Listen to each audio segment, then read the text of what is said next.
I thought my roommate was just messy, but what I found under her bed made me realize she'd been obsessed with me for months. The photographs, the stolen items, the detailed journals tracking my every move. By the time I discovered the truth, she'd already infiltrated every corner of my life. I stayed quiet, documenting everything, because I knew the police would need proof. What she didn't know was that I'd been 3 steps ahead of her for weeks. Before we jump back in, tell us where you're tuning in from, and if this story touches you, make sure you're subscribed because tomorrow I've saved something extra special for you. The evening light filtered through our apartment windows as I stood in the doorway of Vanessa's bedroom, my hands trembling slightly as I held my phone. The camera roll was full now, dozens of photos documenting what I'd discovered beneath her bed just an hour ago. My own face stared back at me from printed photographs I never knew existed, images captured during moments I thought were private. Coffee shops where I'd worked alone. The jogging path I took every morning. Even through the windows of my childhood home during my last visit to my parents. 3 months earlier, everything had seemed normal, or at least what I'd convinced myself was normal. I'd been living in Portland for about a year, working remotely as a graphic designer for PixelCraft Studios up in Seattle. The pay was decent, the work was steady, but the cost of living alone in the Pearl District was draining my savings faster than I'd anticipated. That's when I posted the roommate advertisement on the local housing forum. I needed someone reliable, clean, and respectful of boundaries. What I got was Vanessa Reid.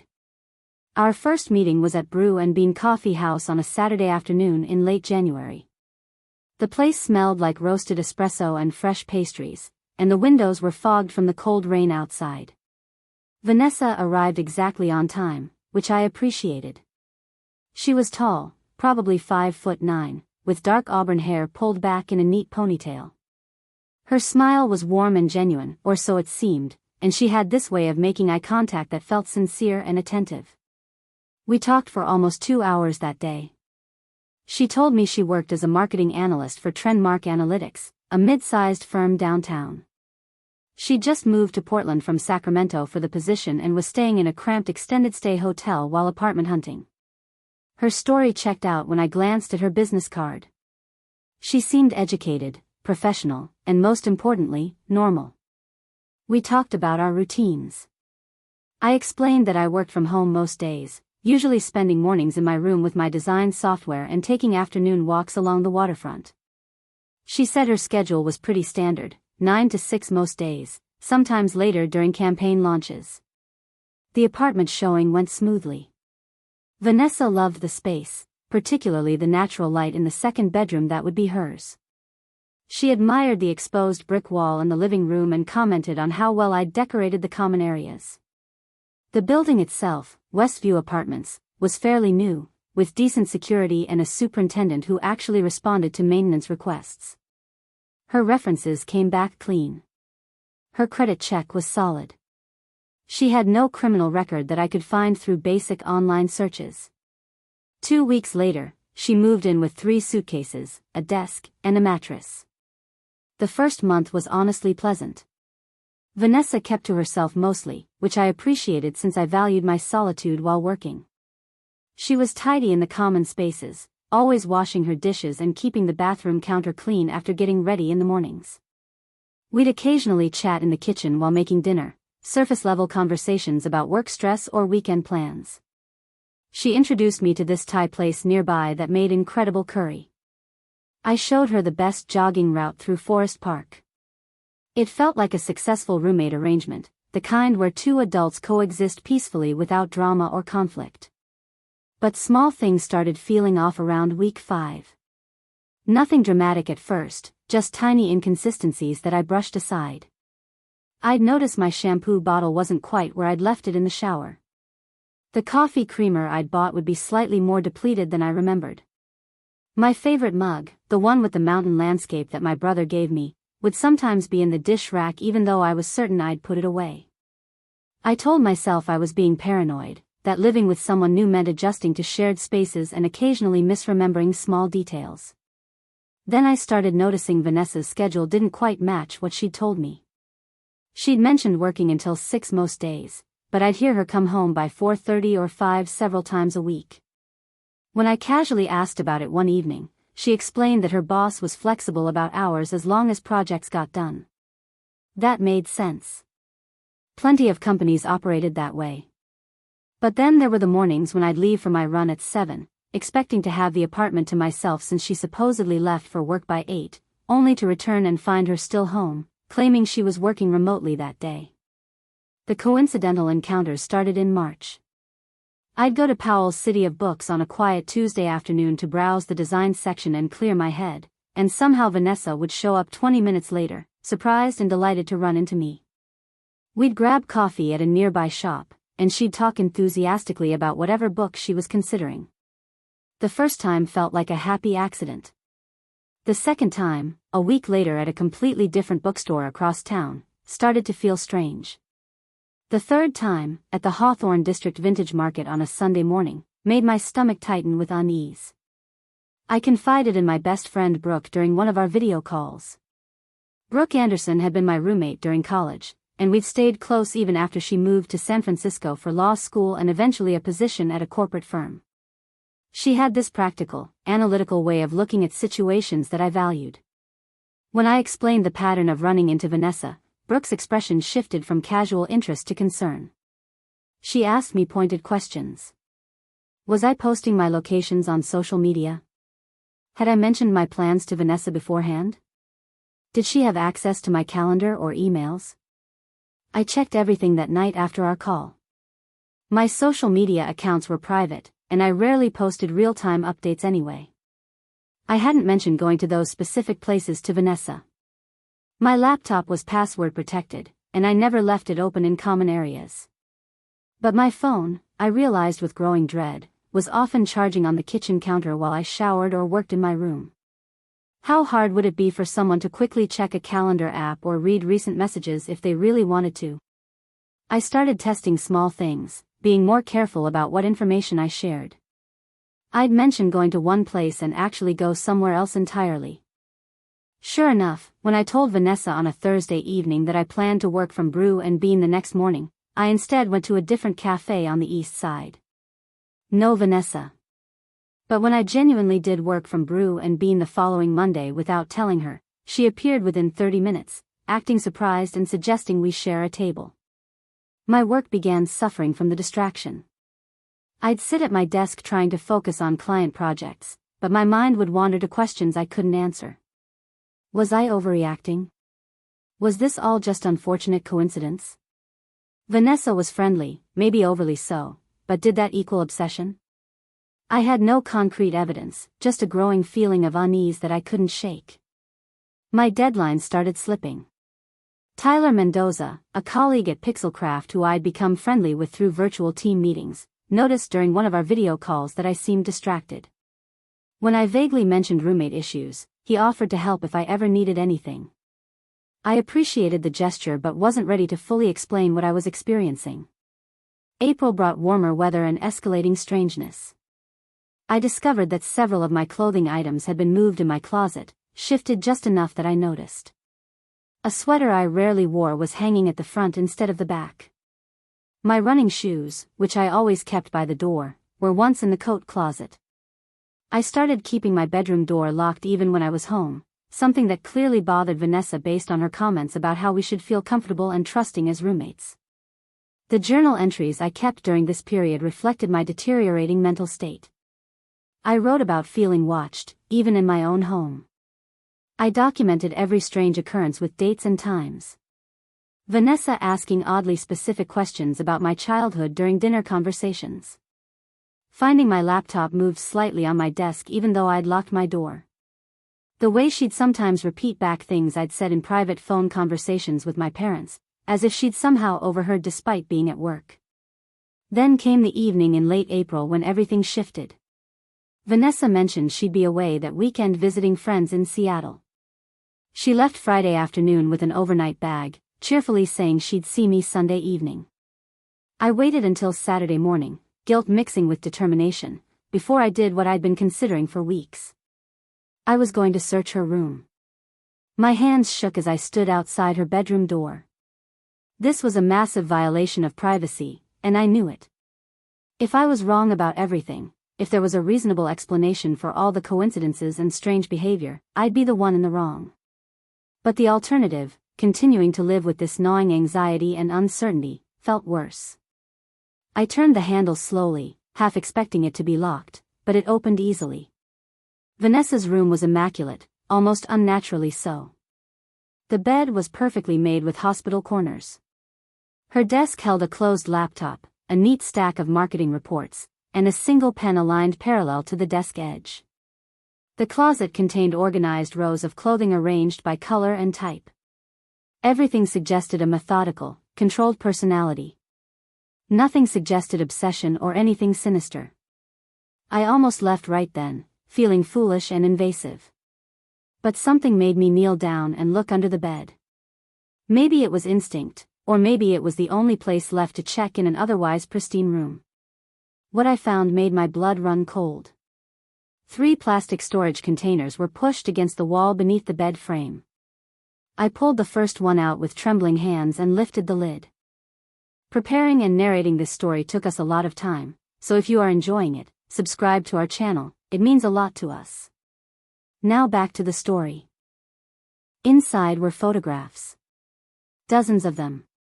Hundreds maybe. All of me. Pictures taken from distances that proved they weren't casual snapshots. Me walking to the coffee shop near our building. Me sitting in Powell's books reading a design magazine. Me jogging through Forest Park. Me getting into my car in our building's parking garage. Me visible through our apartment windows, taken from somewhere outside, probably the building across the street. The second container held items I recognized as mine but thought I'd lost. A hairbrush I'd assumed fell behind my bathroom cabinet. The mountain landscape mug from my brother that had mysteriously disappeared 2 weeks ago. An old college sweatshirt I'd searched for repeatedly. A notebook where I'd sketched design ideas. Even a tube of my favorite lipstick I'd convinced myself I'd used up and thrown away. Each item was wrapped carefully in tissue paper, preserved like precious artifacts. The third container held journals, but not the kind I kept. These were about me. Page after page of observations written in Vanessa's neat handwriting. Detailed schedules of my daily routines with timestamps. Notes about my habits, my preferences, my conversations. She documented what I ate, what I wore, who I talked to on the phone. There were entries going back months, from before we'd even met at the coffee shop. Dates from December and January when I'd posted the roommate advertisement. My chest tightened as I read her words. She described watching me through my social media profiles before we met, learning my patterns, figuring out my routines. She'd apparently seen my roommate posting and immediately known that fate was bringing us together. That's how she described it. Fate. She wrote about how we were meant to be together, how no one else understood me the way she did, how she'd been patient but soon I'd realize we belonged together. The most chilling entries were recent. She wrote about how frustrated she was that I'd started locking my bedroom door, that I was resisting our connection. She described plans to escalate things, to make me understand. There were references to accessing my laptop while I slept, reading my messages, learning about my family and friends. She'd apparently been through my phone multiple times, copying contacts and reading conversations. I sat on the floor of her room for what felt like hours but was probably only 20 minutes, trying to process what I discovered. This wasn't just messy roommate behavior or even creepy boundary issues. This was obsession. This was stalking. This was dangerous. And I was living with her. My first instinct was to pack my things and leave immediately, to stay with Brooke or my parents and figure things out from a safe distance. But as my initial panic subsided, another emotion emerged. Anger. Vanessa had violated my privacy, my safety, my sense of security in my own home. She'd manipulated her way into my life and had been secretly documenting and stealing from me for months. Simply running away wouldn't solve anything. She'd still have all this evidence of her obsession. She'd still know where my parents lived, where I worked, who my friends were. I pulled out my phone and started taking pictures. Every photograph in that first container. Every stolen item in the second. Page after page of the journals in the third. I documented everything methodically, making sure each image was clear and time-stamped. This wasn't just about protecting myself anymore. This was about building a case. If Vanessa was going to play games with my life, I needed ammunition. After returning the containers to their exact positions under her bed, I retreated to my own room and locked the door. My mind raced with possibilities and plans. I called Brooke first, my hands still shaking as I explained what I'd found. She listened without interrupting, her lawyer instincts kicking in immediately. She advised me to contact the police right away, to file a report and possibly get a restraining order. But she also warned me that without concrete proof of immediate danger, police responses to stalking cases could be frustratingly slow and bureaucratic. I decided to document everything more carefully before involving authorities. I wanted an airtight case, something undeniable that would force proper action. Tyler, my colleague, had mentioned during one of our conversations that his cousin worked in digital forensics. When I explained my situation in vague terms, he offered to connect us. Within 2 days, I was on a video call with a specialist who walked me through ways to check if my devices had been compromised. The results were worse than I'd imagined. Spyware had been installed on both my phone and laptop, sophisticated enough that I'd never noticed. Someone, obviously Vanessa, had been monitoring my messages, emails, location data, and browsing history for months. The specialist helped me document everything properly, creating detailed reports with timestamps and data logs that would hold up legally. He also helped me remove the spyware while making it appear the software was still functioning normally, feeding Vanessa false information while I planned my next moves. Over the next 2 weeks, I became methodical about building my case. I installed a small camera in my room, disguised as a regular alarm clock, that captured Vanessa entering when I was supposedly out. The footage showed her going through my drawers, reading my physical journal, and even lying on my bed. I kept detailed logs of every time she coincidentally showed up somewhere I went, correlating them with the spyware data that showed her tracking my location. I reached out to Claire Winters, a woman I'd found through online searches who had been Vanessa's previous roommate in Sacramento. Claire was initially hesitant to talk, but when I explained what was happening, she opened up. Vanessa had done something similar to her. The obsession had started small, graduated to boundary violations, and eventually Claire had to break her lease early and move out after finding Vanessa had created an entire shrine to their friendship in her closet. Claire had filed a police report at the time, but Vanessa had moved to Portland before anything significant came of it. She gave me copies of her old report and photographs she'd taken, creating a pattern of behavior that would be crucial for my case. By mid-May, I had compiled a comprehensive file. Hundreds of photographs documenting Vanessa's collection. Digital forensic reports proving the spyware. Video evidence of her entering my locked room. Testimony from Claire about previous similar behavior. Detailed logs of stalking incidents. Everything was organized, timestamped, and backed up in multiple secure locations. I consulted with Brooke, who reviewed everything with her legal expertise and confirmed I had more than enough for police action and possibly criminal charges. The confrontation I was planning wasn't about revenge or dramatic satisfaction. It was about safety, accountability, and ensuring this never happened to anyone else. Vanessa had spent months violating my privacy and autonomy. Now it was time for her to face real consequences.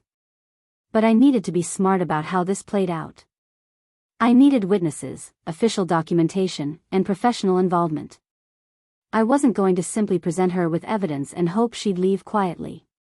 People with this level of obsession rarely responded rationally to rejection. I contacted Detective Rachel Kim at the Portland Police Central Precinct, specifically requesting someone from their stalking and harassment unit. Detective Kim had a reputation for taking these cases seriously, according to online reviews and news articles I'd researched. When we met at a coffee shop away from my apartment, I presented her with a tablet containing my entire documented case. She spent nearly an hour reviewing everything, her expression growing increasingly concerned. Detective Kim explained that what I'd experienced met the legal definition of stalking under Oregon law, and the spyware installation alone constituted criminal computer tampering. The stolen items added theft charges. The pattern of behavior, especially combined with Claire's previous report from Sacramento, suggested Vanessa posed a genuine threat. Detective Kim wanted to move carefully but decisively. She proposed coordinating with me to catch Vanessa in the act one more time, with police present, to ensure the arrest stuck and all evidence was properly obtained through legal channels. We planned everything for the following weekend. Vanessa had mentioned during one of our kitchen conversations that she'd be working late Friday evening on a major campaign presentation. I told her, making sure the spyware picked it up, that I'd be gone all weekend visiting my parents. In reality, I'd be in my room with Detective Kim and another officer, waiting to see if Vanessa took the opportunity to enter my space again. Friday evening arrived with agonizing slowness. I packed an overnight bag visible by the door to sell the story of my departure. I even left the apartment carrying it, walking to my car and driving away as expected. But I'd arranged with Kevin Zhao, our building superintendent, to let me and the officers back in through the maintenance entrance. We entered my apartment quietly through the back service door around 8 p.m., positioning ourselves with a clear view of my bedroom door from my closet where we waited in darkness. Vanessa arrived home around 9:15. I could hear her moving around the living room, the sound of her keys hitting the counter, the refrigerator opening and closing. Then silence for about 10 minutes. When my bedroom door opened, slowly and quietly, my heart hammered so hard I was certain everyone could hear it. The camera I'd installed captured everything as Vanessa entered my room, flipping on the light switch and moving directly to my desk. She sat in my chair and opened my laptop, apparently not realizing the spyware had been neutralized and couldn't tell her my actual password anymore. After a few failed attempts, she abandoned the computer and moved to my dresser, opening drawers and carefully going through my belongings. She held one of my sweaters to her face, breathing deeply. She took several items, small things like hair ties and a bracelet, placing them in her pockets. Detective Kim waited until Vanessa had clearly committed multiple violations before signaling. We emerged from the closet as Officer Green, who'd been positioned in the hallway, entered through the front door. Vanessa froze completely, still holding my sweater, her face cycling through shock, confusion, and finally a strange calm that was somehow more unsettling than panic would have been. The arrest happened quickly and professionally. Detective Kim read Vanessa her rights while Officer Green documented the scene and collected the items she'd taken from my room. Vanessa didn't resist or argue. She simply stared at me with an expression I couldn't quite read, something between betrayal and satisfaction, as if even this confrontation was part of some narrative she'd constructed in her mind. After they took her away, I sat on my bed surrounded by the evidence of months of violation, finally allowing myself to process everything. The apartment felt different now, tainted by the knowledge of what had been happening in these rooms while I slept or worked, unaware of the extent of her obsession. The following weeks transformed my life in ways I hadn't anticipated. Detective Kim became someone I spoke with almost daily as the case against Vanessa built momentum. The district attorney's office took immediate interest once they reviewed the comprehensive evidence I'd compiled. What I'd initially worried might be dismissed as a roommate dispute had evolved into a serious criminal case involving multiple charges: stalking, burglary, computer tampering, theft, and harassment. Vanessa was released on bail 3 days after her arrest, with strict conditions that included a no-contact order and an ankle monitor that would alert authorities if she came within 500 feet of my apartment, workplace, or any location I frequented. The judge had reviewed the evidence during the bail hearing and deemed her a credible threat, which provided some comfort but didn't completely ease my anxiety about her being free while awaiting trial. I changed all my locks immediately, even though Vanessa was legally prohibited from returning. Kevin, the building superintendent, upgraded the security on our floor and installed an additional camera in the hallway outside my door. I also installed a comprehensive security system inside the apartment itself, with cameras covering every room and motion sensors on all windows and doors. My phone constantly showed live feeds from these cameras, which I checked compulsively throughout the day. Brooke flew up from San Francisco the weekend after the arrest. She stayed with me for 5 days, helping me reclaim my space and process what I'd been through. We spent hours going through the apartment together, removing or replacing anything that felt contaminated by Vanessa's presence. Her bedding went into garbage bags. Her furniture was donated. Every surface was cleaned thoroughly.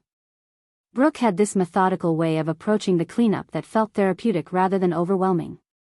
She'd pick up an item, ask if it bothered me, and either keep it or dispose of it based on my response.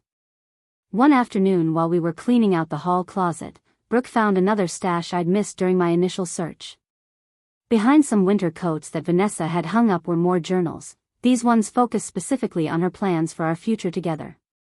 She'd written detailed fantasies about us traveling together, living together long-term, even raising a family. The level of delusion was staggering. She described conversations we'd never had, moments of connection that existed only in her imagination, and an entire relationship narrative that bore no resemblance to reality. Tyler checked in regularly through video calls, offering support and occasionally distracting me with work projects that kept my mind occupied. PixelCraft Studios had been incredibly understanding about my situation, allowing me flexible deadlines and reduced hours while I dealt with everything.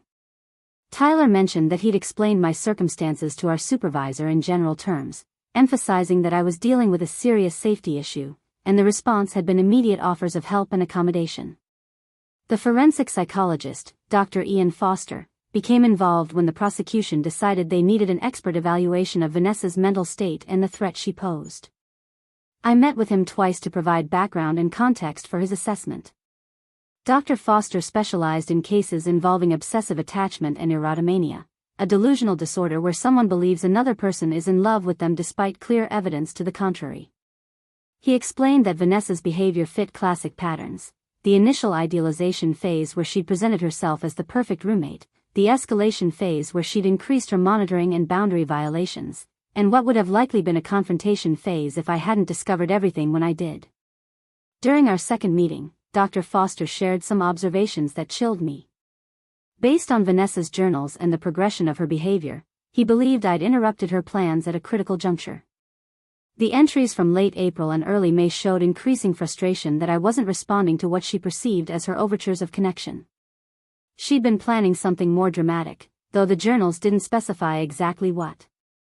Dr. Foster's professional opinion was that I'd likely prevented a dangerous escalation by discovering the evidence when I did and building such a comprehensive case before confrontation.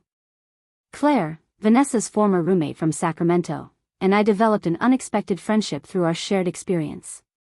We talked on the phone several times, comparing notes and supporting each other through the legal process. Claire had moved on from her experience with Vanessa but admitted that certain things still triggered her anxiety: unexpected encounters with strangers who seemed too friendly, people who asked too many personal questions, the feeling of being watched. She'd gone through therapy and found it helpful, recommending a specific therapist in Portland who specialized in stalking trauma. I started sessions with Lisa Montgomery in early June.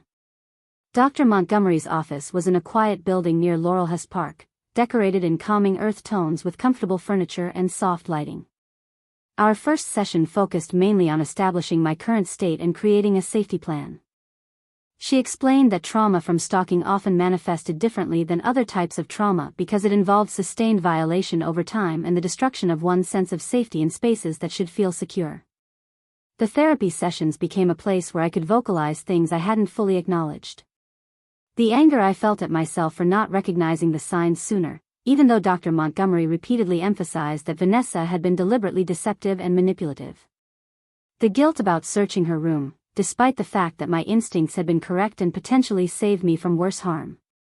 The complicated shame that came from feeling violated in such an intimate way, having someone obsess over mundane details of my daily life and construct elaborate fantasies without my knowledge or consent. One revelation that emerged during therapy was how much I'd been unconsciously modifying my behavior during those months of growing unease. I'd stopped posting anything on social media. I'd become hypervigilant about my surroundings when leaving the apartment. I'd started taking different routes to familiar places and varying my routine in ways that felt exhausting. Dr. Montgomery helped me see that I'd already been responding to the threat on some level, even before I had conscious proof. My instincts had been trying to protect me all along.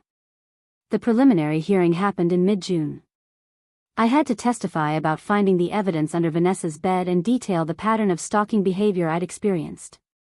Sitting in that courtroom, speaking into a microphone while Vanessa sat 20 feet away with her defense attorney, was one of the hardest things I'd ever done. She stared at me the entire time I spoke, her expression blank and unreadable. Her lawyer tried to characterize her behavior as innocent roommate interest that I'd misinterpreted due to paranoia, but the physical evidence made that argument impossible to sustain. The prosecution presented the photographs, the stolen items, the journals, the spyware evidence, and the video of Vanessa entering my room. They called Claire as a witness to establish a pattern of behavior. The judge found sufficient evidence to bind Vanessa over for trial on all charges. As she was led out of the courtroom, she turned back to look at me one last time, and I saw something in her expression that sent ice through my veins. Not anger or remorse, but a strange kind of possessive affection, as if even this legal process was somehow part of our story together in her mind. Detective Kim called me that evening to check in. She'd noticed Vanessa's demeanor in court as well and wanted to make sure I was maintaining good security practices. She reminded me that the no-contact order was in place and any violation should be reported immediately. She also mentioned that the prosecution was considering pushing for mental health evaluation and treatment as part of any plea deal, recognizing that Vanessa needed professional intervention beyond just legal consequences. My parents flew out to visit in late June. I'd been reluctant to tell them the full extent of what had happened, not wanting to worry them, but they'd sensed something was seriously wrong during our phone calls. My mother spent the first day just holding me while I cried, releasing months of accumulated stress and fear. My father, always practical, helped me develop additional safety protocols and offered to pay for any security upgrades I needed. They stayed for a week, their presence providing a buffer of normalcy and unconditional support that I hadn't realized I desperately needed. During their visit, we took day trips around Portland and the surrounding areas, deliberately creating new memories in places that hadn't been tainted by Vanessa's stalking. We hiked in the Columbia River Gorge, visited the Japanese garden, spent an afternoon at the coast watching waves crash against Haystack Rock. These excursions reminded me that the world was bigger than this situation, that beauty and peace still existed outside the confines of my anxiety. Work gradually became a refuge again rather than a source of stress. Tyler sent me an interesting project involving a complete brand redesign for a startup in the sustainable fashion industry. The creative challenge absorbed my attention in productive ways, letting me focus on color palettes and typography rather than court dates and security footage. My designs during this period had a different quality to them, sharper and more assertive somehow, as if I was channeling my anger and reclaimed agency into visual form. The startup client loved the initial concepts, and their enthusiastic response reminded me that I was good at what I did, that I had value and talent independent of being someone's obsession. Tyler noticed the shift in my work quality and commented during one of our video calls that adversity seemed to have unlocked something powerful in my creative voice. I hadn't thought about it that way, but he was right. I'd stopped second-guessing my instincts, both in life and in design. July brought unexpected developments. Vanessa's defense attorney contacted the prosecution about a potential plea agreement. Apparently, Dr. Foster's evaluation had concluded that Vanessa met criteria for erotomania and obsessive-compulsive personality disorder, conditions that had gone undiagnosed and untreated for years. The defense wanted to argue for reduced charges in exchange for Vanessa pleading guilty and committing to intensive psychiatric treatment at a residential facility. The prosecution contacted me to discuss my feelings about the plea deal. Part of me wanted to insist on a full trial, to have every detail of what she'd done laid out in public record. But Dr. Montgomery helped me think through what that process would actually involve: months more of legal proceedings, repeated testimony, constant reminders of the violation I'd experienced.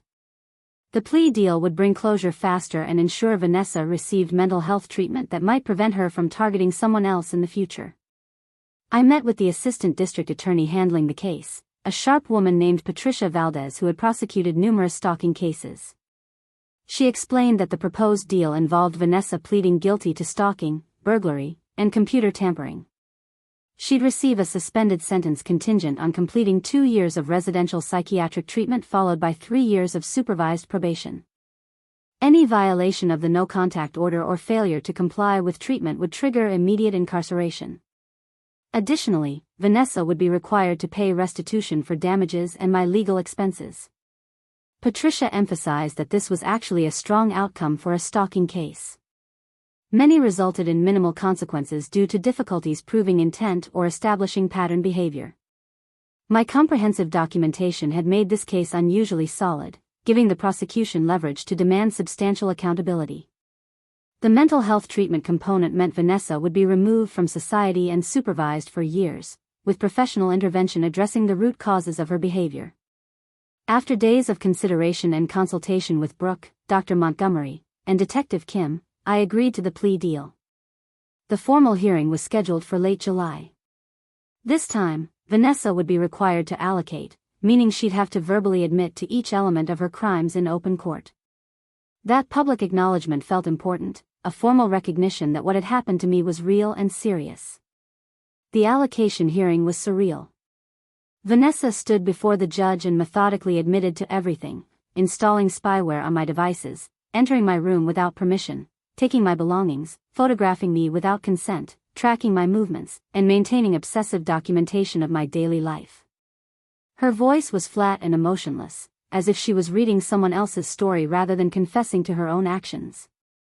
When the judge asked if she understood that her behavior constituted serious crimes that had caused significant harm, she simply said yes.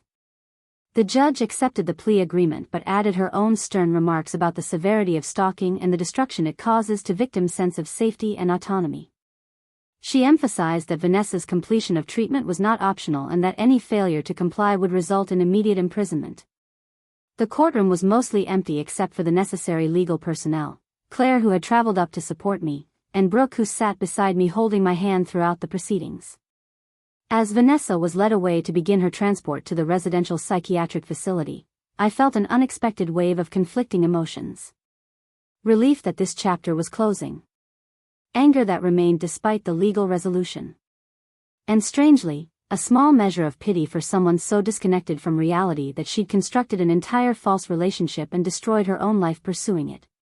Dr. Montgomery had warned me that closure rarely felt as definitive as we hoped it would, that healing was a gradual process rather than a single moment of resolution. The weeks following the plea hearing brought administrative tasks that helped create practical closure.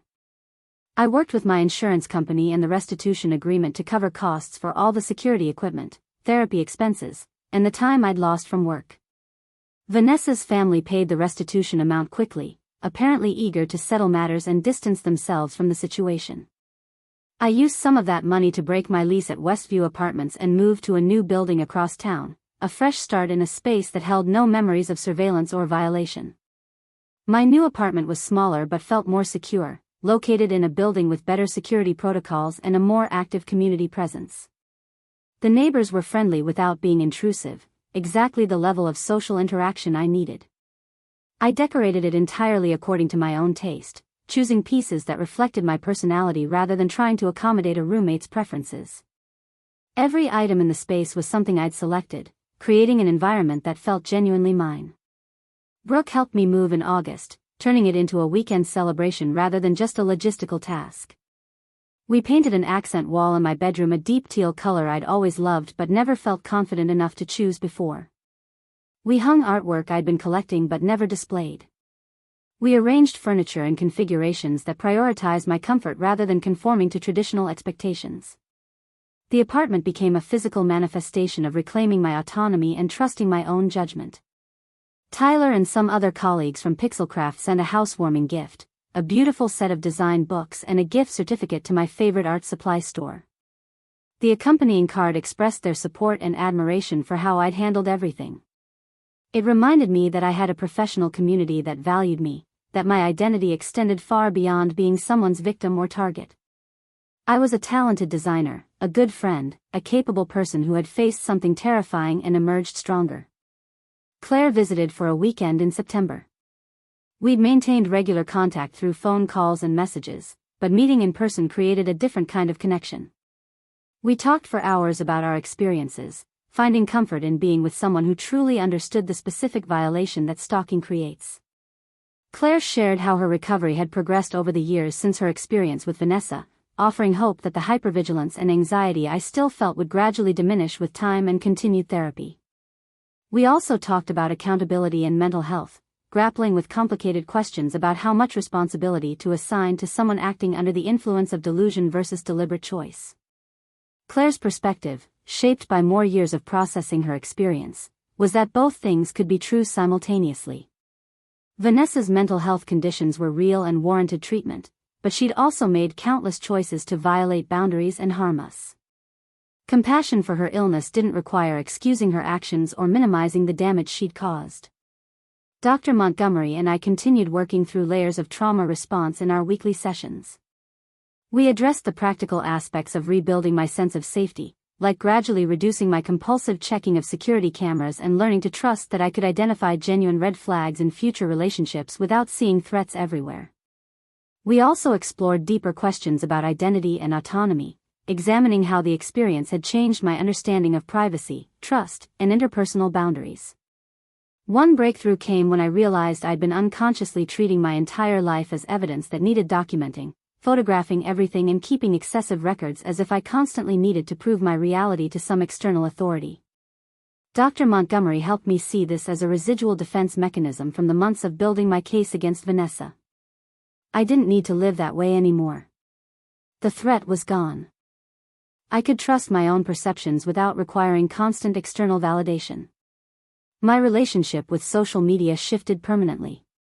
I maintained accounts but used them minimally and with strict privacy settings. The awareness that someone could construct such an elaborate fantasy based on curated online information made me much more cautious about what I shared publicly.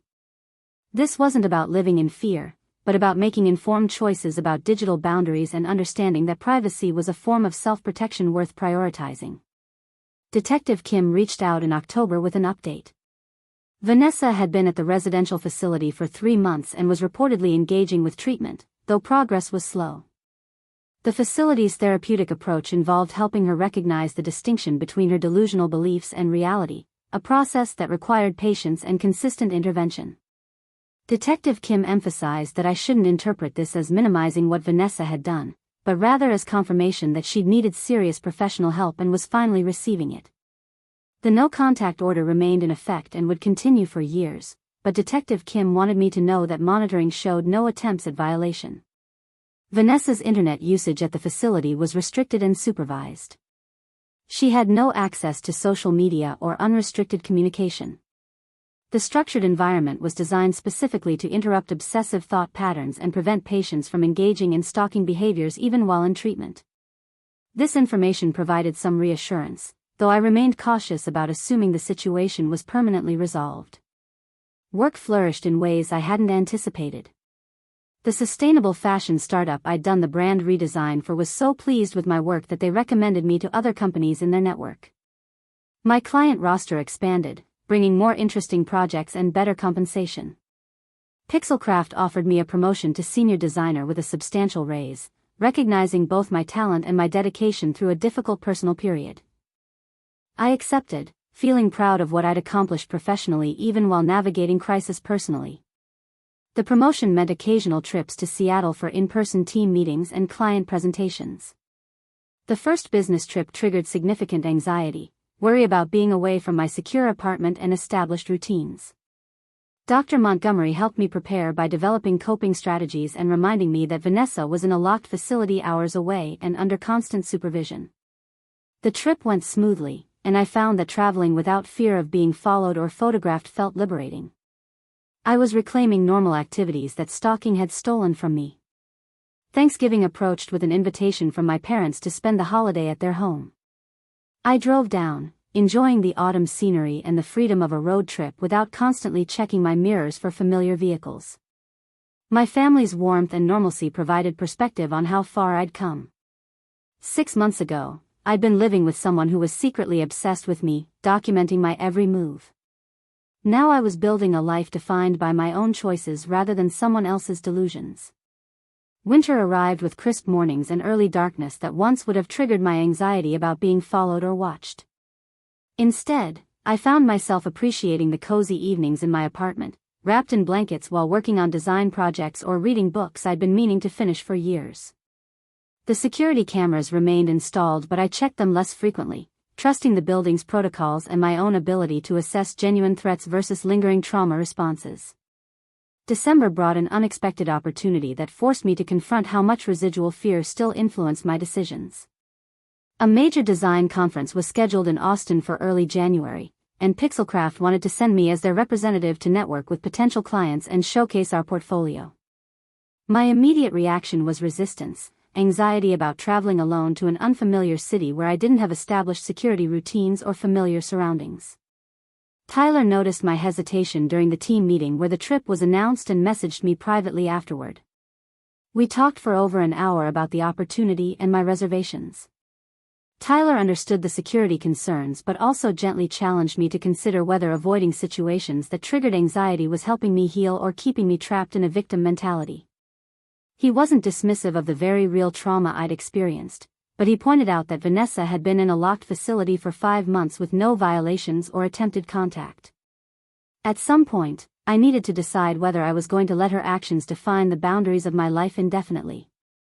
Dr. Montgomery and I spent 2 sessions preparing for the conference trip. We developed detailed safety plans that addressed my specific anxieties while avoiding excessive precautions that would reinforce fear-based thinking. I researched the hotel's security features, identified the locations of police stations near the conference venue, and created a communication schedule with Brooke and Tyler so people would know my whereabouts.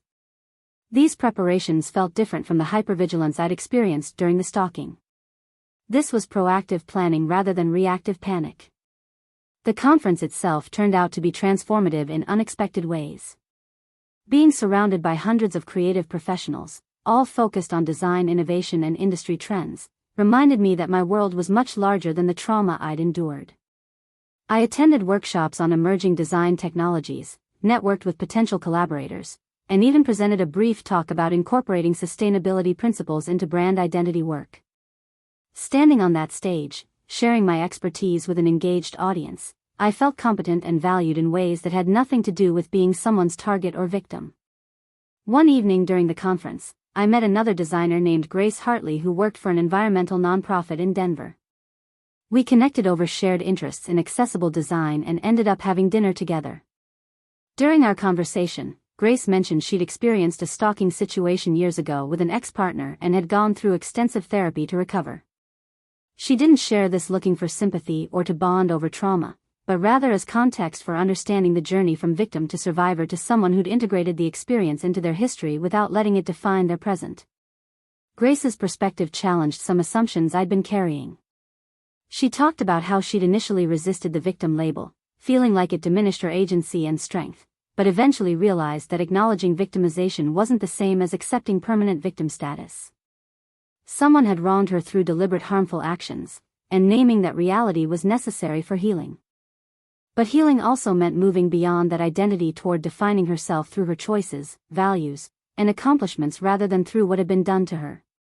We exchanged contact information and agreed to stay in touch. Having someone in my professional network who understood stalking trauma without that being the foundation of our relationship felt valuable. Grace represented a future possibility where my experience with Vanessa would be one part of my history rather than the central narrative of my identity. She'd built a successful career, maintained healthy relationships, and reclaimed her autonomy despite what she'd endured. Her example offered hope that I could do the same. Returning to Portland after the conference, I noticed subtle shifts in my perspective. The apartment felt welcoming rather than fortress-like. I'd spent 4 days away without incident, proving to myself that I could function independently in unfamiliar environments. The work opportunities that emerged from conference connections gave me exciting projects to focus on, creative challenges that engaged my mind in productive ways rather than anxious rumination about past violations. January also brought the first annual review of Vanessa's treatment progress. The residential facility was required to provide updates to the court and the district attorney's office.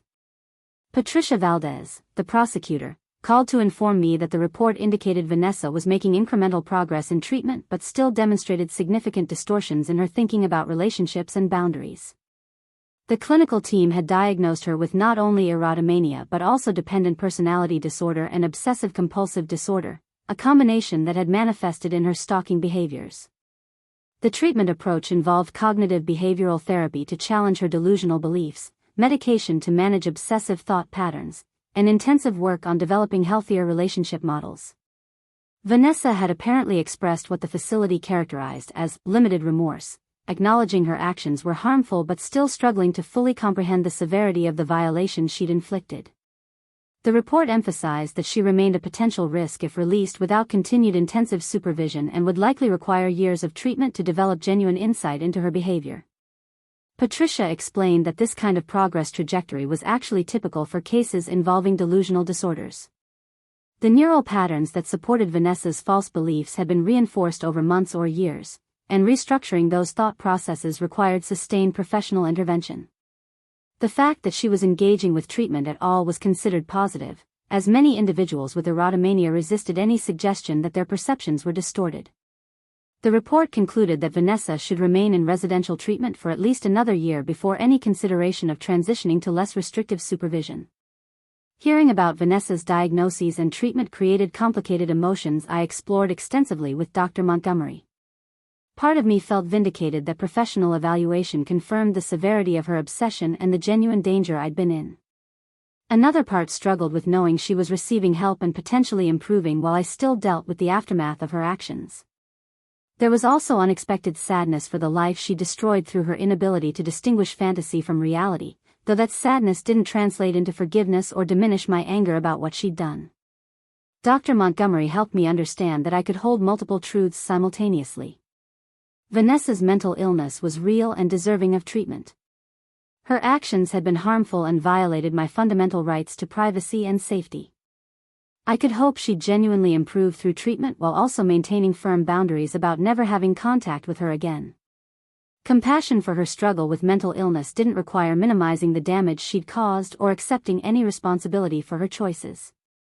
February brought Valentine's Day, a holiday I'd never particularly cared about, but that took on new meaning in the context of having survived someone's twisted romantic obsession. Brooke sent me a care package filled with my favorite chocolates and a card that read, "Celebrating the love that matters, self-love, friend love, and the love of a life free from creepy roommates." Her humor cut through the potential heaviness of the day, reminding me that I had genuine loving relationships built on mutual respect and healthy boundaries. I spent Valentine's evening doing something I'd been avoiding for months, going through old photographs from before Vanessa moved in and deciding which memories I wanted to keep versus which felt tainted by what I later learned.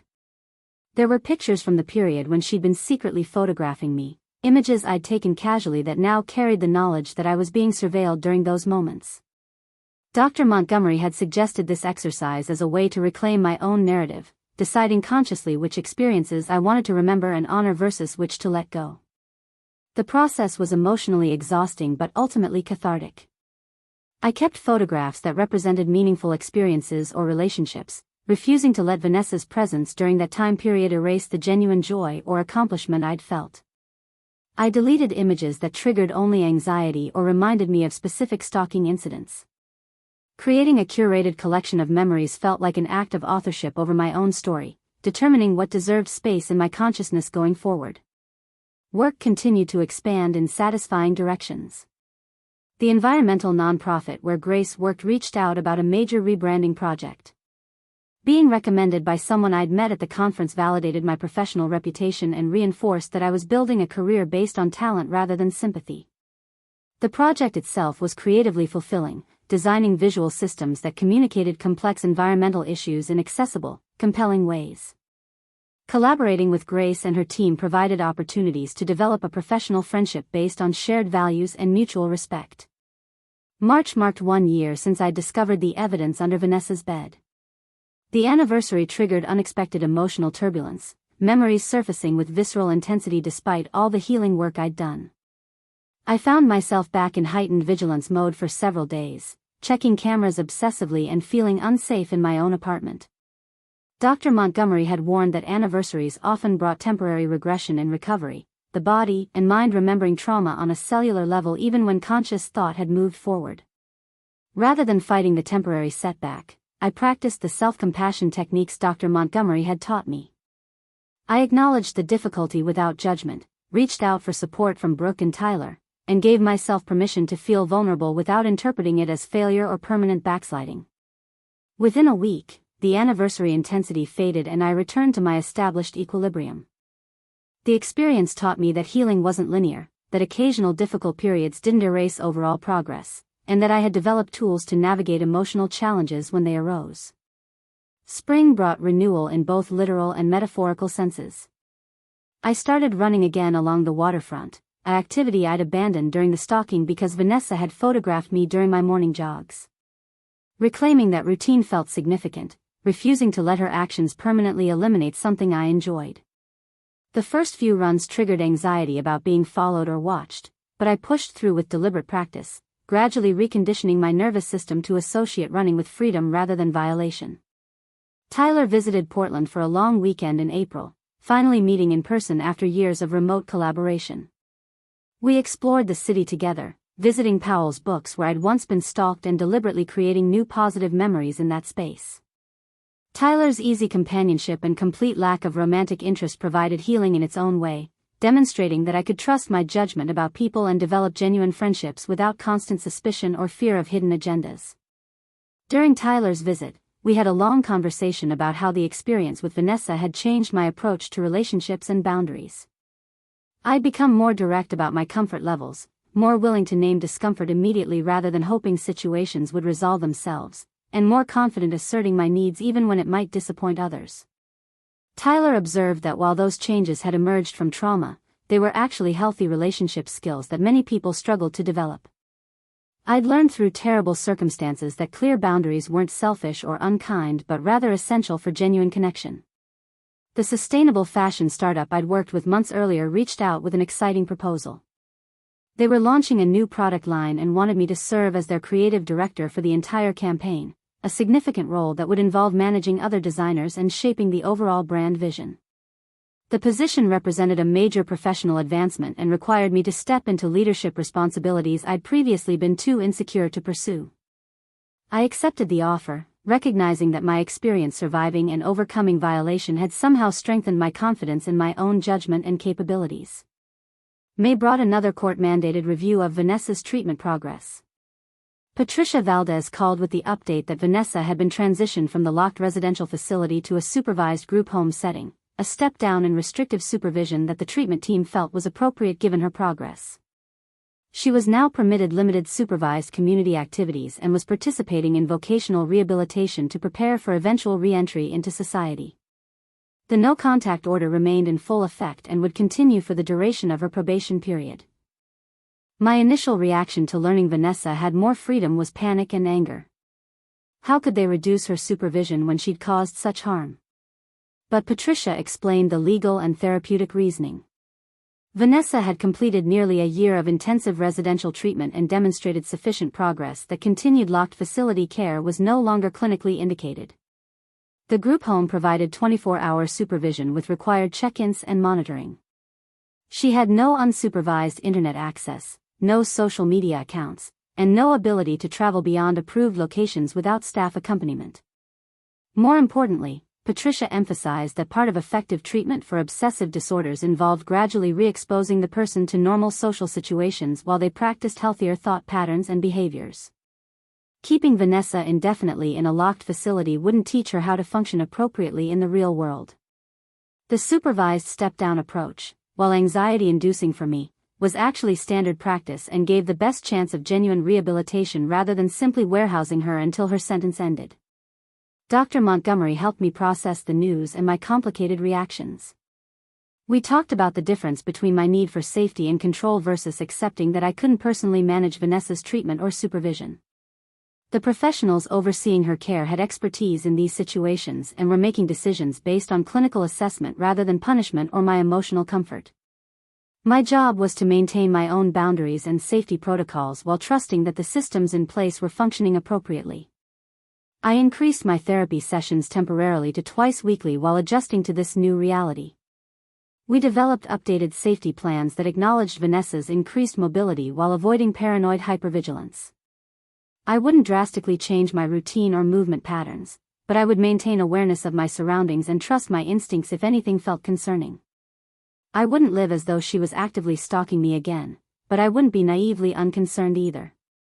Finding that balance between reasonable caution and excessive anxiety became the therapeutic focus. June brought warm weather and opportunities to spend more time outdoors, engaging with life in ways that felt expansive rather than constricted by fear. I joined a recreational volleyball league that met weekly in a park near my apartment. The social interaction with people who knew nothing about my history felt normalizing. Conversations focused on sports strategy and plans for weekend activities rather than trauma or recovery. I was simply Natalie who worked in graphic design and had a decent serve, not Natalie who'd survived stalking.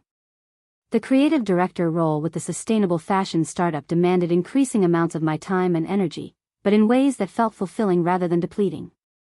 Leading a team of designers required me to articulate clear vision and provide constructive feedback, skills I developed through necessity while building my case against Vanessa. The ability to document thoroughly, communicate precisely, and maintain focus on long-term objectives had all been sharpened during that crisis and now served me well professionally. One afternoon while working at a coffee shop, I looked up from my laptop and realized I hadn't checked my security camera feeds in over 3 hours. 6 months ago, 3 hours without checking would have been unthinkable. The recognition that I was gradually loosening my grip on constant vigilance felt like a quiet victory, evidence that healing was occurring even when I wasn't consciously focused on it. My nervous system was slowly learning that the world wasn't constantly dangerous, that I could relax without inviting catastrophe. Brooke called in early July with news that she'd been offered a position at a firm in Seattle and was considering relocating. The prospect of having my closest friend within a few hours rather than requiring flights brought unexpected joy. We'd maintained our friendship across the distance, but the idea of being able to meet for weekend visits or have her nearby during difficult moments felt valuable. Brooke ultimately accepted the Seattle position and we began planning how we'd celebrate once she'd settled in her new city. The second anniversary of Vanessa moving into my apartment passed with significantly less emotional turbulence than I'd experienced with other milestone dates. I acknowledged the date privately, reflecting on how different my life was now compared to that February afternoon when I'd interviewed a seemingly normal woman for a roommate position. The person I'd been then, trusting and unguarded, felt both distant and familiar. I'd lost some innocence but gained wisdom, strength, and clearer understanding of my own resilience. Dr. Montgomery and I began discussing transitioning to monthly rather than weekly therapy sessions. I developed solid coping skills and support systems, and continuing weekly sessions was no longer clinically necessary. The decision felt bittersweet, marking both progress and the loss of that consistent structured support. We agreed to try monthly sessions with the understanding that I could request additional appointments if needed. The transition represented trust in my own capacity to manage challenges without constant professional guidance. August brought the news that Vanessa's treatment team had recommended she remain in the supervised group home for another full year rather than transitioning to independent living with probation supervision. Apparently, while she'd made progress in some areas, she continued to demonstrate concerning thought patterns about relationships and struggled with appropriate boundaries in social situations. The extended supervision was actually reassuring, suggesting the clinical team was taking potential risks seriously rather than rushing her toward independence before she was ready. I focused my energy on the upcoming launch of the sustainable fashion campaign I'd been directing. The work had consumed months of creative effort and collaboration, bringing together designers, photographers, models, and marketing specialists to create something genuinely innovative in the industry. Seeing the campaign materials come together felt like creating beauty and meaning in the world, using my talents to contribute something positive rather than simply surviving violation. The campaign launched in September to enthusiastic response. Fashion bloggers praised the visual identity as fresh and compelling while effectively communicating sustainability values. The startup's sales exceeded projections, and several major retailers reached out about carrying their products. My role in that success was acknowledged publicly, with my name featured in trade publications and design websites. Building a professional reputation based on creative excellence rather than being known as a stalking victim felt like reclaiming narrative authority over my identity. Brooke settled into her Seattle apartment in late September and I traveled up for a weekend to help her unpack and explore her new neighborhood. We fell into our familiar rhythm of easy companionship, talking for hours while assembling furniture and organizing kitchen cabinets. Having her geographically closer enhanced my support network in tangible ways. She'd always been available by phone or video, but knowing I could reach her in person within a few hours if needed provided comfort. October marked 18 months since Vanessa's arrest. The halfway point of her minimum treatment requirement felt significant, though I tried not to fixate on future dates when her supervision might end. Dr. Montgomery had emphasized that my healing couldn't be contingent on external circumstances like Vanessa's continued incarceration or treatment. I needed to build a life robust enough to withstand whatever might happen while maintaining appropriate safety awareness without constant fear. Halloween arrived with invitations to several parties through my expanded social network. I attended a gathering hosted by colleagues from the volleyball league, enjoying the casual festivity and normalcy of adults in silly costumes sharing food and conversation. Someone asked casually if I lived alone or had roommates, an innocent question that would have devastated me months earlier. I answered simply that I lived alone and preferred it that way, the truth without trauma dumping my history on relative strangers. The creative director role evolved into discussions about a permanent position with equity in the startup rather than project-based contract work. The founders valued my contributions and wanted to secure my ongoing involvement as the company scaled. Negotiating the terms of employment required me to advocate clearly for my worth, a skill I developed through necessity during the legal proceedings against Vanessa. I'd learned to document my value, articulate my contributions, and stand firm on my requirements without apologizing or diminishing my accomplishments. November brought Thanksgiving again, 2 years after the holiday when I'd first felt genuine gratitude for having survived and begun rebuilding. This year the gratitude felt less about survival and more about the life I'd actively constructed. I'd built a career I was proud of, maintained meaningful friendships, developed healthier relationship patterns, and created a daily existence that reflected my values and priorities. Vanessa's actions had disrupted my life profoundly, but they hadn't defined my trajectory. Winter settled over Portland with a quietness that I'd learned to appreciate rather than fear. The darker evenings no longer triggered automatic anxiety about being watched or followed. Instead, I found comfort in the soft glow of string lights I'd hung in my apartment and the ritual of evening tea while reviewing design work or reading. The transformation from viewing darkness as threat to experiencing it as peaceful solitude represented healing I couldn't have imagined 2 years earlier. December brought an unexpected development that tested my boundaries in new ways. Grace, my friend from the Denver nonprofit, was visiting family in Portland for the holidays and suggested we meet for coffee. I agreed enthusiastically, looking forward to seeing her in person again. When we met at a small cafe in the Hawthorne district, she arrived with another woman she introduced as her partner, Simone, who worked as a trauma therapist specializing in stalking cases. The introduction made me slightly uncomfortable initially, wondering if Grace had orchestrated this meeting specifically to have her partner evaluate me or offer unsolicited professional advice. But Simone's approach was refreshingly casual, treating me as simply her partner's friend rather than a case study. We talked about Portland's food scene, the challenges of maintaining long-distance relationships, and shared frustrations about people who didn't understand the design profession. The conversation flowed naturally without forced therapeutic framing or invasive questions about my experiences. Near the end of our coffee meetup, Simone mentioned almost offhandedly that she facilitated a support group for stalking survivors that met monthly. She emphasized there was no pressure to attend and that she was only mentioning it because Grace had indicated I might appreciate knowing the resource existed. The group focused on practical skill building and social connection rather than constantly processing trauma, creating a space where people could talk about their experiences when needed but also discuss normal life challenges with others who understood the context. I took Simone's contact information without committing to anything, but the idea lingered in my mind over the following days. Dr. Montgomery and I had made tremendous progress in individual therapy, but there was something appealing about connecting with a broader community of people who'd experienced similar violations. Not to wallow in shared victimhood, but to build relationships with others who understood certain triggers and challenges without needing extensive explanation. After discussing it with Dr. Montgomery, I decided to attend one meeting to assess whether the group might be valuable. The session was held in a community center near Pioneer Square on a Tuesday evening. About 8 people attended, ranging in age from early 20s to late 50s, with various stalking experiences in their backgrounds. Some had been stalked by ex-partners, others by strangers or acquaintances, and one woman had been stalked by a former coworker for over 3 years before legal intervention finally stopped the harassment. What struck me most about the group was the absence of performance or competition around suffering. Nobody tried to claim their experience was worse than others or minimize anyone's trauma. Instead, people shared practical strategies for managing hypervigilance, discussed challenges like dating after stalking, and offered genuine support without toxic positivity or pressure to forgive perpetrators.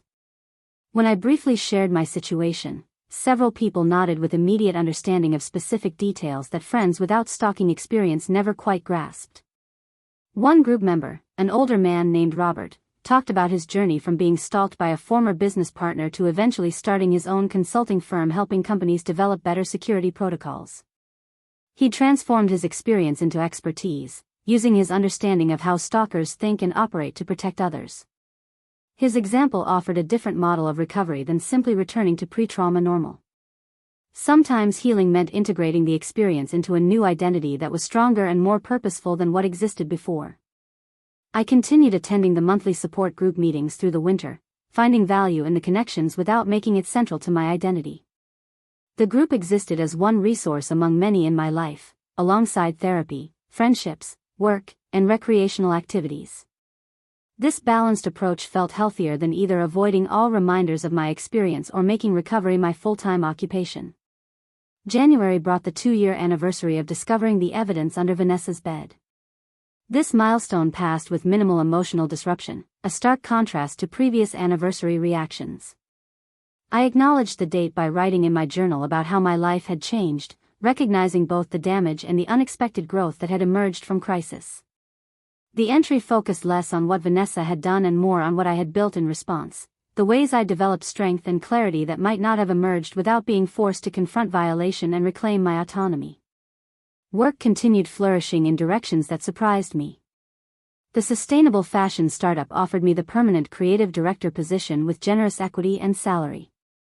Accepting meant taking on significant responsibility and leadership demands, but I felt ready for the challenge. The role required managing a growing design team, interfacing with executives and investors, and shaping the company's entire visual identity across multiple platforms.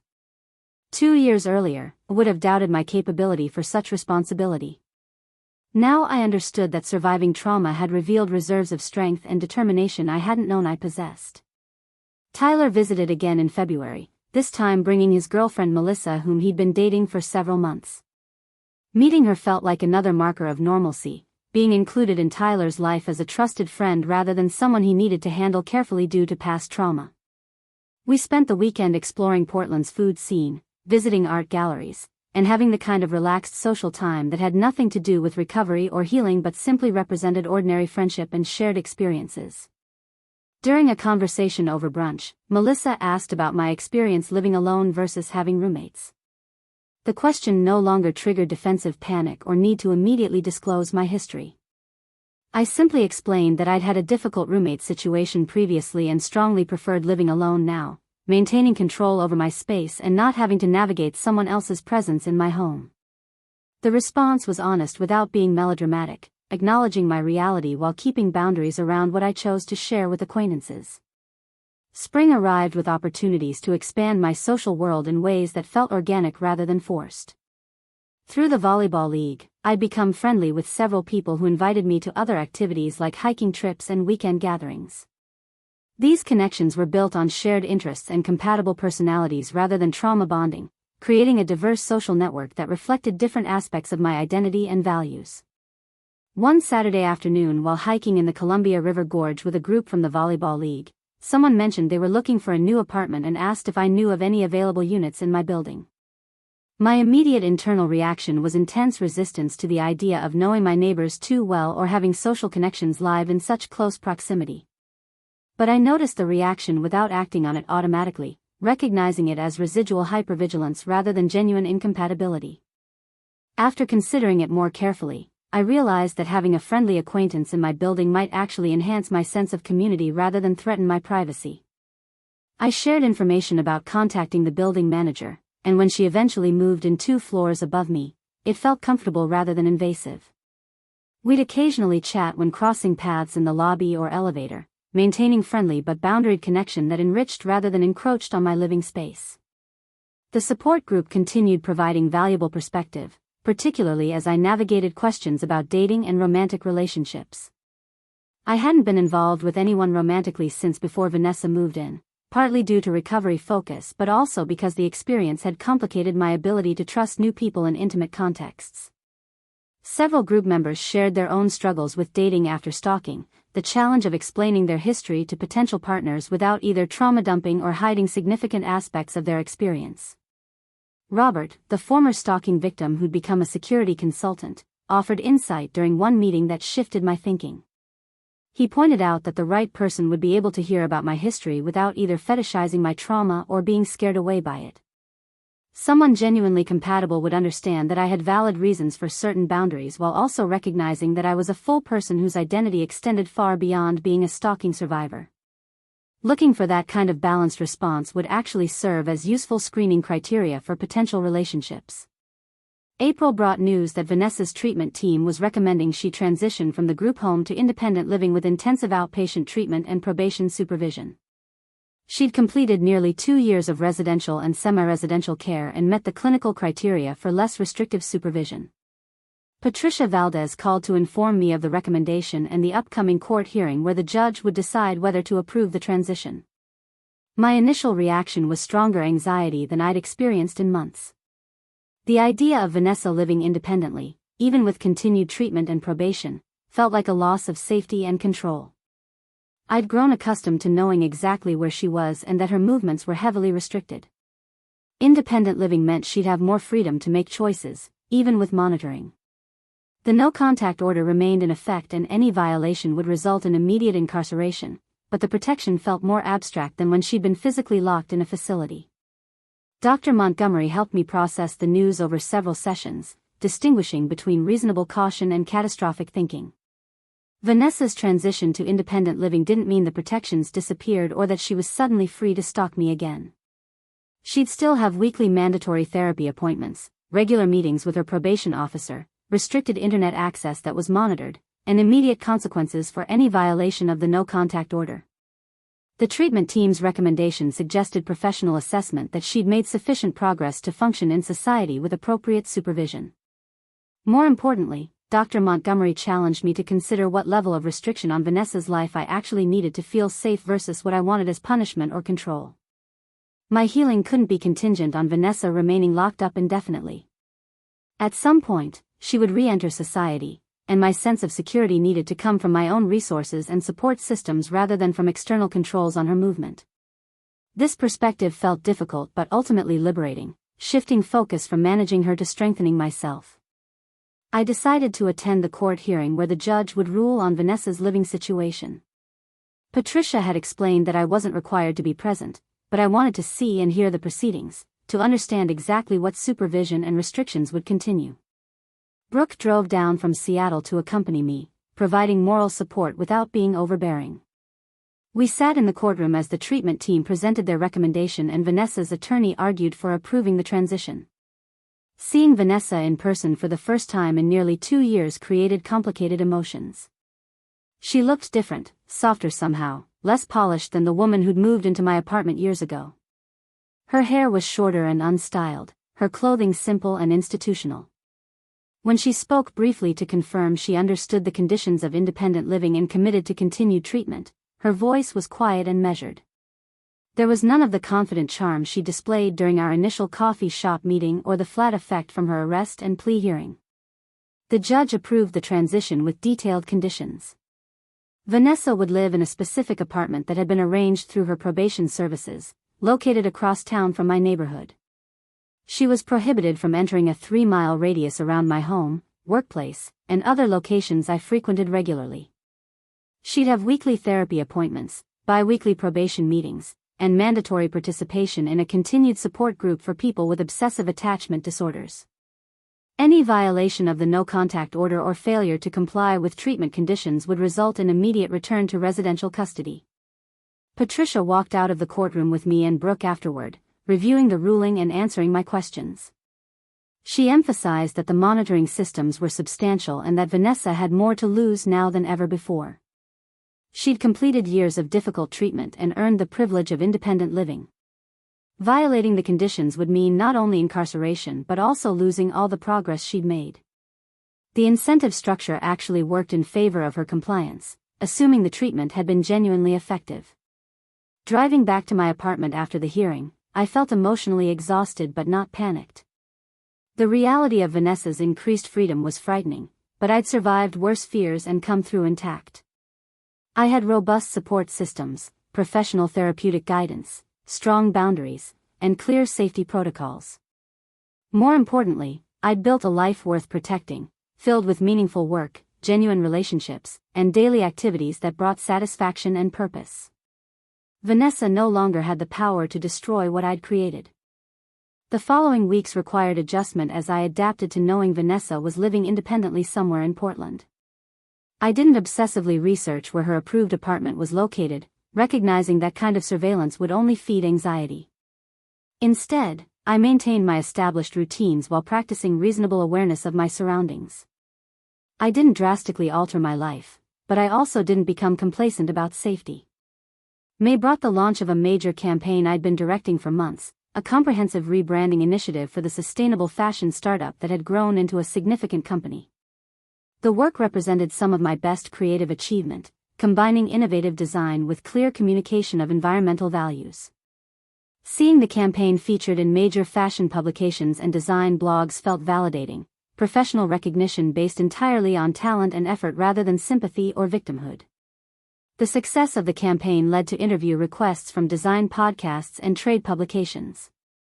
Initially, I worried that journalists would focus on my stalking experience if they researched my background, turning professional interviews into trauma narratives. But I developed a prepared response for any such questions, briefly acknowledging that I'd experienced a difficult personal situation that informed my understanding of privacy and boundaries, then redirecting to my design work and philosophy. Most interviewers respected the boundary and focused on the professional topics that were ostensibly the interview's purpose. One podcast interviewer, however, pushed harder on the personal questions, apparently having researched my history with Vanessa and viewing it as a compelling angle for the story. When she asked directly about how surviving stalking had influenced my creative work, I paused before answering. Part of me wanted to shut down the question entirely, maintaining strict separation between personal trauma and professional identity. But another part recognized that my experience had genuinely shaped my perspective on design ethics, particularly regarding consent and user privacy in digital spaces. I chose to answer thoughtfully but boundaried, explaining that experiencing violation of my privacy had made me more conscious about how design choices could either protect or exploit users. I talked about incorporating privacy-forward principles into my work and advocating for ethical data practices. The response acknowledged my experience without sensationalizing it, demonstrating how I'd transformed pain into purposeful practice. The interview ultimately balanced personal context with professional focus, treating me as a multidimensional person rather than just a stalking victim or just a designer. Summer arrived with invitations to speak at design conferences about incorporating ethical considerations into creative work. The opportunities represented significant professional advancement, establishing me as a thought leader in the intersection of design and ethics. Preparing presentations required me to articulate frameworks for responsible creativity, thinking through how designers could create compelling work while respecting user autonomy and privacy. The intellectual challenge engaged me deeply, transforming personal experience into professional expertise. Grace and Simone visited Portland in June, and we spent a weekend exploring the city and deepening our friendship. During a conversation over dinner, Grace asked how I was managing knowing Vanessa was out of residential treatment. I appreciated that she asked directly rather than tiptoeing around the topic, trusting that I'd set boundaries if needed. I explained honestly that some days were harder than others, that I still had moments of anxiety and hypervigilance, but overall I felt stable and confident in my ability to handle whatever might arise. Simone offered an observation from her professional perspective that surprised me. She noted that my language about the situation had shifted from victim-centered to survivor-centered to something beyond even that framework. I wasn't defining myself primarily through what had happened to me but rather through what I'd chosen to build afterward. The experience with Vanessa was part of my history that informed my values and choices, but it wasn't the central narrative of my identity. That kind of integration, Simone explained, represented the healthiest long-term outcome of trauma recovery.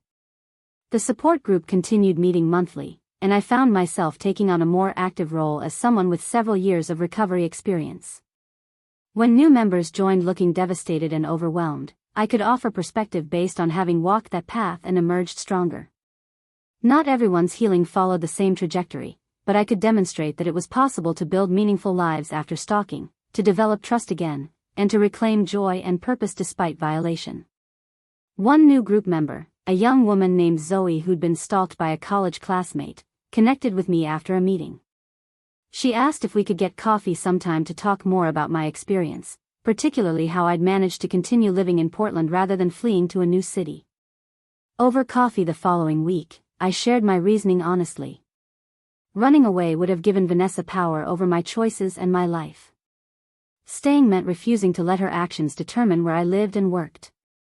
It had required developing strong support systems and safety protocols, but ultimately staying had been an act of reclaiming agency.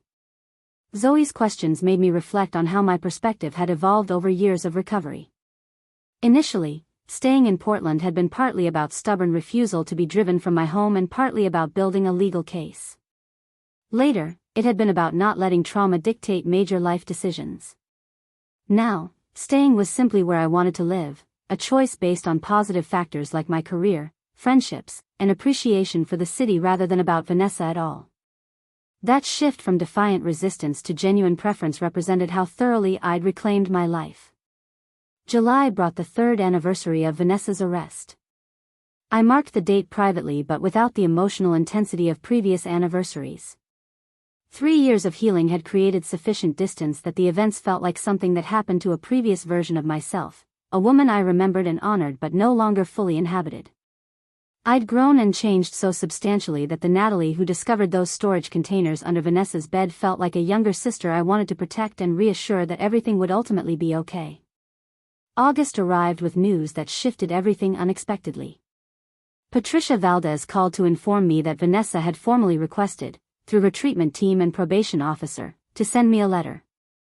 Not direct contact, which would violate the no-contact order, but a supervised communication that would be reviewed by multiple professionals before being forwarded to me. I had complete discretion to refuse receiving it, and Patricia emphasized there was no pressure or expectation that I agree. My immediate instinct was absolute refusal. Why would I want to read anything Vanessa had to say? What could she possibly communicate that would benefit me rather than serve her own therapeutic process? But I sat with the decision for several days, discussing it extensively with Dr. Montgomery, Brooke, and members of the support group. Each person offered different perspectives, but ultimately everyone emphasized that the choice was entirely mine and that either decision was valid. Dr. Montgomery posed a question that crystallized my thinking. Was I refusing because reading the letter would genuinely harm my well-being, or because I wanted to deny Vanessa any possibility of closure or redemption? If my refusal was about protecting myself, that was completely legitimate.